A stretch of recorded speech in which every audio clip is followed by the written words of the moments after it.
بسم الله الرحمن الرحيم الحمد لله نحمده ونستعينه ونستغفره ونؤمن به ونتوكل عليه ونعوذ بالله من شرور أنفسنا ومن سيئات أعمالنا من يهده الله فلا مضل له ومن يضلله فلا هادي له ونشهد أن سيدنا سندنا مولانا محمدا عبده ورسوله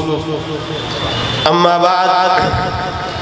فأعوذ بالله من الشيطان الرجيم بسم الله الرحمن الرحيم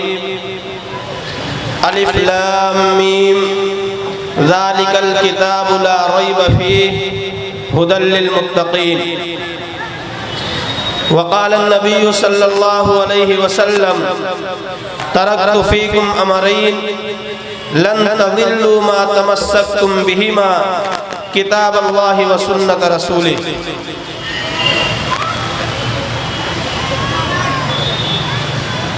محترم سامعین کرام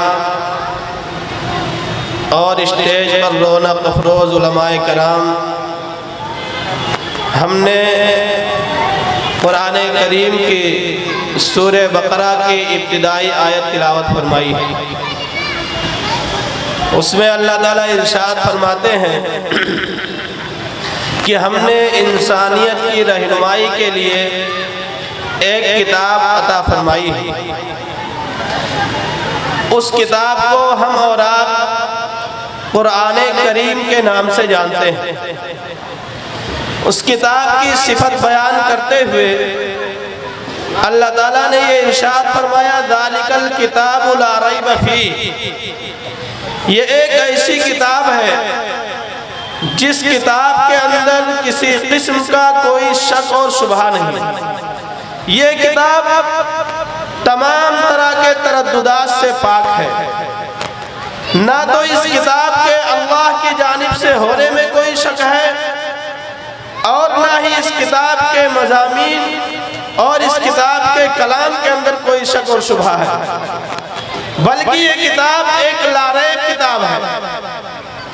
آگے ارشاد فرمایا ہدی للمتقین، یہ کتاب متقیوں کے لیے ہدایت ہے، یعنی جو ہدایت کی طلب لے کر کے اس عظیم کتاب کو پڑھے گا اور اس کی تلاوت کرے گا، اللہ اسے ضرور ہدایت عطا فرمائیں گے۔ اس کتاب کے نزول کو بیان کرتے ہوئے اللہ تعالیٰ نے ارشاد فرمایا لو انزلنا هذا القرآن على جبل لرأيته خاشعا متصدعا من خشیۃ اللہ، کہ یہ کتاب اتنی عظمت والی ہے، اتنی بھاری بھرکم ہے کہ اگر ہم اس کتاب کو کسی پہاڑ پر نازل کر دیتے تو آپ دیکھتے کہ وہ پہاڑ اللہ کی خشیت سے پسپا ہو کر کے جھکا جا رہا ہے۔ جب اللہ تعالیٰ نے اس کتاب کو نازل کرنے کا ارادہ فرمایا تو سب سے پہلے کائنات کی عظیم ترین مخلوقات کا انتخاب کیا، آسمانوں کے سامنے پیش کیا، پہاڑوں کے سامنے پیش کیا، زمین کے سامنے پیش کیا۔ یہ تینوں مخلوقات باوجود اس کے کہ بھاری بھرکم تھے، قوی ترین تھے، انہوں نے اس عظیم کتاب کو لینے سے انکار کر دیا اور ڈر گئے کہ کہیں ایسا نہ ہو کہ ہم اس عظیم کتاب کو اٹھائیں اور پھر اس کی پاسداری نہ کر سکیں، اس کا تحفظ نہ کر سکیں۔ پھر اللہ تعالیٰ نے اس عظیم کتاب کے لیے ہم حضرت انسان کا انتخاب فرمایا اور ہمارے سامنے اس کتاب کو پیش کیا۔ یہ انسان باوجود اس کے کہ کمزور ہے، نادوا ہے، بے بس ہے، لیکن اس نے اللہ کے عشق میں محبت میں سرشار ہو کر کے آگے بڑھ کر کے اور اس نے اس عظیم کتاب کو اپنے کمزور کاندھے پر اٹھا لیا۔ اللہ تعالیٰ نے ارشاد فرمایا انہو کان ظلوما جہولا، کہ یہ انسان بڑا ظالم ہے اور اپنے انجام سے ناواقف ہے۔ جب یہ اس کتاب کا نزول ہوتا تھا تو حضرت جبرائیل علیہ السلام اس کتاب کو لے کر کے اللہ کے رسول صلی اللہ علیہ وسلم کے خدمت میں حاضر ہوتے۔ جب آپ حضرت جبرائیل علیہ السلام اس کتاب کو پڑھنا شروع کرتے تو اللہ کے رسول صلی اللہ علیہ وسلم اس خوف سے کہ کہیں ایسا نہ ہو کہ حضرت جبرائیل علیہ السلام یہ کتاب پڑھ کر کے فارغ ہو جائیں اور ہمارے ذہن و دماغ سے یہ کتاب نکل جائے تو اللہ کے رسول صلی اللہ علیہ وسلم حضرت جبرائیل علیہ السلام کے ساتھ میں پڑھنا شروع کر دیتے۔ اللہ تعالیٰ نے منع فرمایا لا تحرک به لسانک لتعجل به ان علینا جمعہ وقرآنا، کہ اے نبی جب حضرت جبرائیل کتاب اللہ کی تلاوت فرمائے تو آپ ان کے ساتھ نہ پڑھیے، آپ جلدی نہ کیجئے۔ کہ آپ اس بات سے ڈرتے ہیں کہ یہ کتاب آپ کے ذہن و دماغ سے نکل جائے گی تو سنیے، اس کتاب کو ہماری ذمہ داری ہے کہ ہم آپ کے سینے میں بھی جمع کریں گے اور آپ کی زبان سے اس کتاب کو جاری بھی کرائیں گے۔ ایک جگہ ارشاد فرمایا سنقرئک فلا تنسیٰ، کہ اے نبی ہم اس کتاب کو آپ کو ایسا پڑھائیں گے کہ آپ کبھی بھول نہیں پائیں گے۔ اللہ کے رسول صلی اللہ علیہ وسلم کی اس کتاب کے تعلق سے اللہ نے 4 صفات بیان فرمائی ہیں، وہ صفات ہمیں اپنے اندر زندہ کرنے کی ضرورت ہے۔ اللہ نے فرمایا کما ارسلنا فیکم رسولا منکم یتلو علیکم آیاتنا ویزکیکم ویعلمکم الکتاب والحکمہ، کہ ہم نے تمہارے درمیان ایک ایسا رسول بھیجا ہے کہ اس کتاب کے تعلق سے اس رسول کی 4 صفات ہیں۔ نمبر 1 یتلو علیکم آیاتنا، کہ وہ اللہ کا رسول آپ کے درمیان جائے گا اور قرآن کریم کے الفاظ کو پڑھ کر کے سنائے گا، قرآن کریم کی تلاوت کرے گا۔ تو معلوم ہوا کہ قرآن کریم کے نزول کا اولین مقصد یہ ہے کہ قرآن کریم کے الفاظ کو پڑھا جائے، قرآن کریم کی تلاوت کی جائے۔ اسی لیے علماء کرام نے لکھا ہے کہ قرآن کریم کی تلاوت فجر سے پہلے اور فجر کے بعد پڑھنا اور تلاوت کرنا یہ اللہ کے نزدیک بہت پسندیدہ عمل ہے۔ دوسری صفت یہ بیان فرمائی وَيُزَكِّيكُمْ، اور دوسری صفت یہ ہے کہ اللہ کے رسول صلی اللہ علیہ وسلم اس کتاب کے ذریعے سے تمہاری اصلاح کریں گے، تمہاری تربیت کریں گے، تمہارے دلوں کا تزکیہ کریں گے، اور جو تمہارے دلوں میں کینہ ہے، کپٹ ہے اور کفر کی تاریکیاں ہیں اس کو ختم کر کے اللہ کے رسول صلی اللہ علیہ وسلم آپ کے دل کو ایمان کی روشنی سے منور کریں گے۔ اس لیے ہماری بھی ذمہ داری بنتی ہے کہ ہم قرآن کریم کے ان صفات کو اپنے اندر زندہ فرمائیں۔ تیسری صفت یہ بیان فرمائی وَيُعَلِّمُكُمُ الْكِتَابَ، کہ اللہ کے رسول صلی اللہ علیہ وسلم کی تیسری صفت یہ ہے کہ آپ صلی اللہ علیہ وسلم کتاب کی تعلیم دیں گے، یعنی الفاظ کے معنی کیا ہے، اس کا مفہوم کیا ہے، اس کی تفسیر کیا ہے، یہ اللہ کے رسول صلی اللہ علیہ وسلم نے ہمارے سامنے بیان فرمایا۔ اسی لیے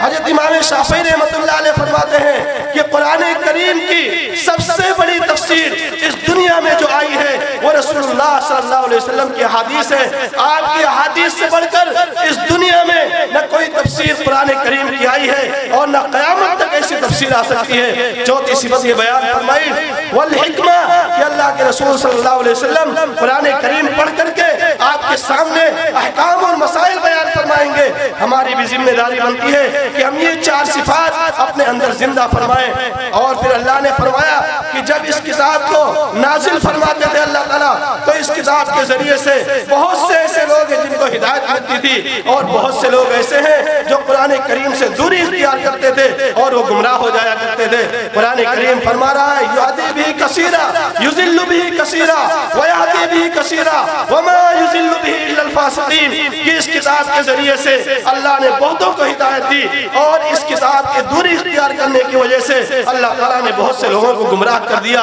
اور گمراہ وہی لوگ ہوئے جنہوں نے اس کتاب سے دوری اختیار کی۔ ہم چند واقعات آپ حضرات کے سامنے ہدایت کرتے ہیں کہ جن کو اس کتاب کے ذریعے سے ہدایت ملی ہے۔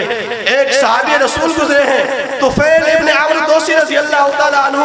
یہ قبیلے دوس کے سردار تھے۔ جب اسلام لے کر کے نہیں آئے اس وقت مکہ کی سرزمین پر کسی میلے کے موقع پر تشریف لائے۔ جب اس میلے میں وہ تشریف لائے تو ابو جہل جو مکہ کا سردار ہوا کرتا تھا اس نے کہا طفیل بھائی آپ ہماری اس سرزمین پر تشریف تو لے آئے ہیں، لیکن ایک بات یاد رکھنا، اس سرزمین پر ایک دیوانہ آیا ہے جو اس کی بات کو سن لیتا ہے وہ اپنے آباء و اجداد کے دین سے برگشتہ ہو جایا کرتا ہے۔ طفیل ابن عمرو دوسی کہتے ہیں کہ مجھے اس قدر ابھار دیا گیا کہ جب میں مکہ کی گلیوں میں چلتا تو اپنے کان میں ڈانٹ ڈال دیا کرتا، کہیں ایسا نہ ہو کہ اس دیوانے کی بات میرے کانوں سے ٹکرائے اور میں اپنے آباء و اجداد کا دین چھوڑ بیٹھوں۔ لیکن اللہ نے ان کی تقدیر میں کوئی اور فیصلہ کر رکھا تھا۔ ایک دن وہ مکہ کی گلیوں میں ٹہل لیتے کہ اتنے میں رسول اللہ صلی اللہ علیہ وسلم کی زبان اقدس سے قرآن کریم کی تلاوت ان کے کانوں سے ٹکرائی اور وہ ان کے دل کو بھا گئی، کانوں کے راستے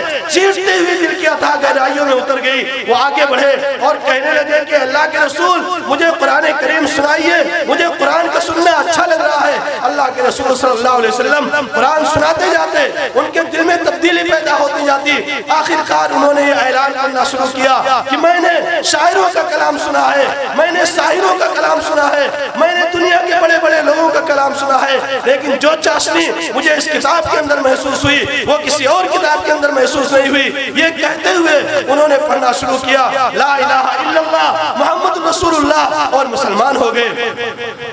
ایک بہت بڑے ڈاکٹر گزرے ہیں، ڈاکٹر رابرٹ کرین، ابھی ماضی قریب میں ان کا انتقال ہوا ہے۔ جب وہ امریکہ کے 33ویں صدر راچل نکسن کے مشیر کار تھے،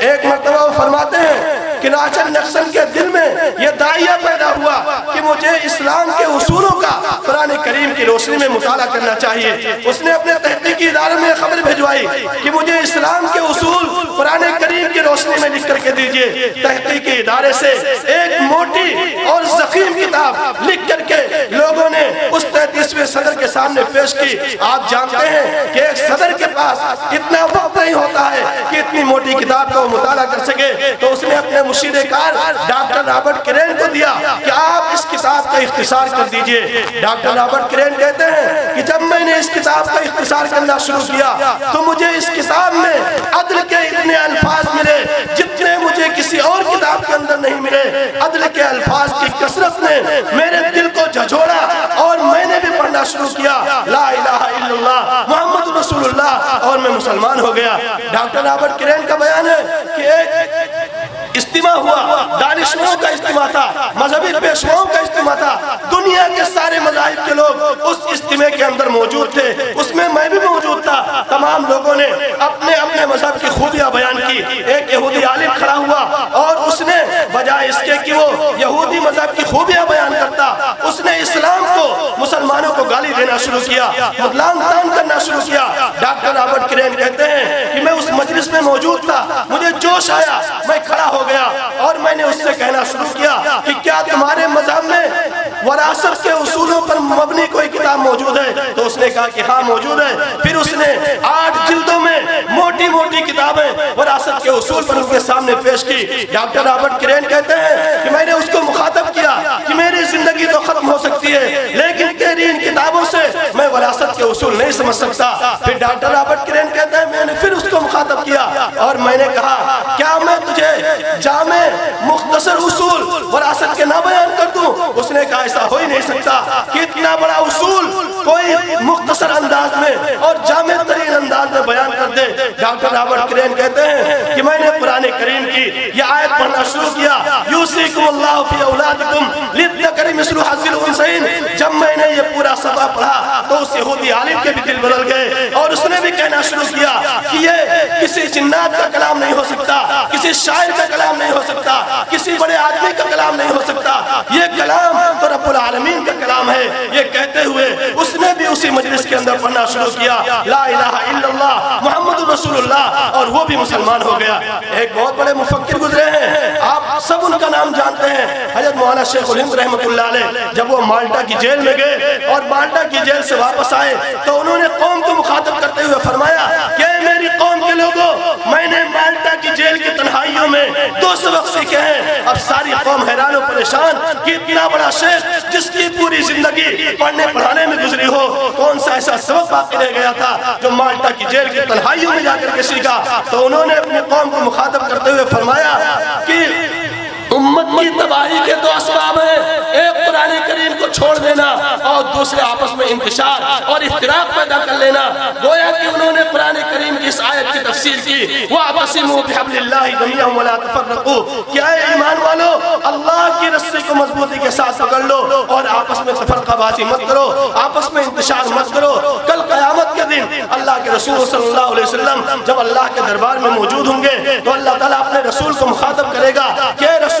ذرا یہ بتائیے اتنی بڑی امت کیوں گمراہ ہو گئی؟ تو اللہ کے رسول صلی اللہ علیہ وسلم کا جواب یہ ہوگا وقال الرسول یا رب ان قوم اتخذوا هذا القرآن مهجورا، کہ اے میرے رب آپ نے ان کو ہدایت کی ایک کتاب دی تھی، آپ نے ان کو زندگی گزارنے کی ایک کتاب دی تھی، لیکن افسوس کہ اس قوم نے اسی کتاب کو چھوڑ دیا جس کی وجہ سے اتنی بڑی امت گمراہ ہو گئی۔ اللہ کے رسول صلی اللہ علیہ وسلم نے اسی کو اس انداز میں بیان فرمایا کہ اے میری قوم کے لوگوں، اے میری امت کے لوگوں، میں اس دنیا سے جا رہا ہوں لیکن تمہارے ہاتھ میں دو عظیم نعمتیں دے کر کے جا رہا ہوں، جب تک تم اس کو مضبوطی کے ساتھ پکڑے رہو گے دنیا کی کوئی طاقت تمہیں گمراہ نہیں کر سکتی۔ کتاب اللہ و سنت رسولی، ایک اللہ کی کتاب اور دوسرے رسول اللہ صلی اللہ علیہ وسلم کی سنتیں، لیکن افسوس کہ آج ہم نے اللہ کی کتاب کو بھی چھوڑ دیا اور رسول اللہ صلی اللہ علیہ وسلم کی حدیث کو بھی چھوڑ دیا، جس کی وجہ سے ارتداد نے، الحاد نے ہماری صفوں میں جنم لیا اور اس نے مسلمانوں کے صفوں میں ایسا انتشار برپا کیا کہ ہماری بہت ساری مائیں اور بہنیں، ہماری بہت ساری عورتیں، نوجوان نسلیں وہ غیروں کے ہاتھ میں چلی گئیں اور انہوں نے اپنے ایمان کو چھوڑ دیا، اپنے اسلام کو چھوڑ دیا اور ارتداد میں اور الحاد کے اندر پھنس کر کے اب وہ اپنی زندگیاں گزار رہی ہیں۔ اس لیے مسلمانوں، اگر اس دور